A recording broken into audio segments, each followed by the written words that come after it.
बिस्मिल्लाहिर्रहमानिर्रहीम। अस्सलामुअलैकुम। परदेसी न्यूज़ में खुशामदीद। मैं हूँ साजिद अली। पाकिस्तान में वो तमाम अफराद जिन्होंने एस्ट्राज़ेनेका वैक्सीन की पहली डोज़ लगवाई है और दूसरा डोज़ लगवाना चाहते हैं, उनको इस वक्त एक मसला पेश आ रहा है जो काफ़ी दोस्त उसके बारे में सवाल करते हैं।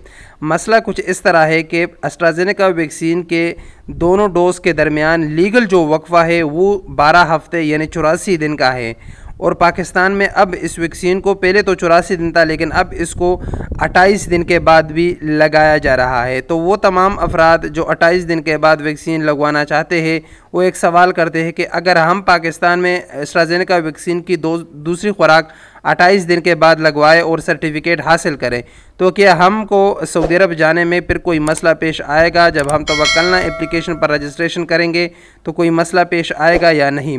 तो इसके हवाले से आपको बताता चलूँ कि सऊदी हुकूमत की तरफ से जो दो वैक्सीन के दरमियान वक्फे का बताया गया है वो कम से कम 14 दिन का बताया गया है कि दोनों खुराक के दरमियान कम से कम वक्फा 14 दिन का हो।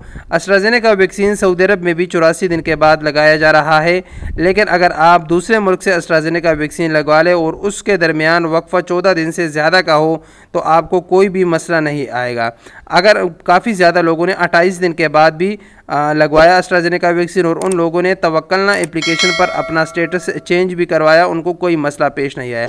अगर आपको फिर भी कोई खदशा है तो आप 28 दिन के बजाय आप 30 दिन या 35 दिन के बाद सेकंड डोज़ लगवाए, क्योंकि अभी तो एस्ट्राज़ेनेका वैक्सीन काफ़ी वाफिर मकदार में पहुंच चुकी है और कल से इंशाअल्लाह ये मुख्तलिफ वैक्सीनेशन सेंटर पर दस्तयाब होगी। अभी तो ये मसला भी, ये परेशानी भी हल हो गई है और सऊदी अरब के लिए फ़्लाइट्स भी बंद है। तो आपको कोशिश करें 28 दिन में, अगर आपको डर लग रहा है तो आप 30 दिन या 35 दिन के बाद लगवा लें तो आपको कोई भी मसला पेश नहीं आएगा। तो ये वैक्सीन के मुतालिक जो अपडेट थी आप दोस्तों के साथ शेयर करना था, क्योंकि काफ़ी दोस्तों को ये मसला पेश आ रहा है। उम्मीद है इससे आपकी परेशानी ख़त्म हो जाएगी। अस्सलामु अलैकुम वरहमतुल्लाहि वबरकातुहू।